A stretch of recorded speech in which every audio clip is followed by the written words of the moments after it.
There are two statements for the law of negative exponent. We will talk about the first one here and we'll have the second on the next video.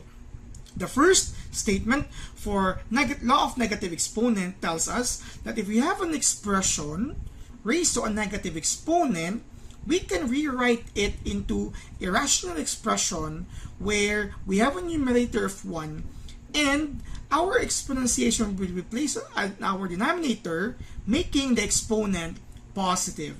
So let's show that from here we can reach this one here. Take note again that a here is what we call as our base and m is our exponent. To show that this is true, let's start with the idea of when do we get a negative exponent. Generally, in arithmetic, when do we get a negative number? I'm talking here about the process of subtraction. When do we get negative 2? Now you can say that you can get negative 2 by subtracting 2 and 4. Or you can also say 3 and 5. We can have negative 2 in a simplest form if we are going to have 0 minus 2. Okay? We can also have negative 7 if we have 0 minus 7.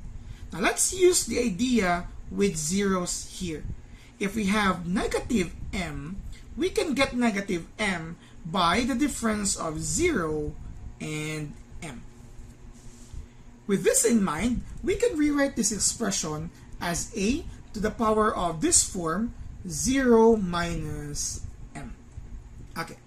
Now from here, we can apply the previous laws of exponents, specifically two of them. The first one is division law, because this form, difference of two items or expressions or coefficients, is only true for our division law of exponents. The division law of exponents tells us that we can subtract exponents if we are dividing same base with the same, exponentiations with the same base, and we'll have exponents like this and that. This first item, which is what we call as minuend, is the exponent of the numerator, and our subtrahend, which is m, is our denominator. Take note, subtraction is a process for division law, and we have something like this. We only need one more step and one more law of exponent here, talking about what do we have if we have an expression or a base raised to a 0 exponent. Automatically, we will apply here the law of 0 exponent, that is just equal to 1 over a to the power of m. Now, cutting the middleman, we can write here a to the power of negative m is equal to 1 over a to the power of m. This is now the proof for the first statement of the law of negative exponent, which again tells us that if you have an expression raised to a negative exponent, simply make a form like this, where you have a coefficient of 1 in your numerator, writing our exponentiation as a denominator with positive exponents now.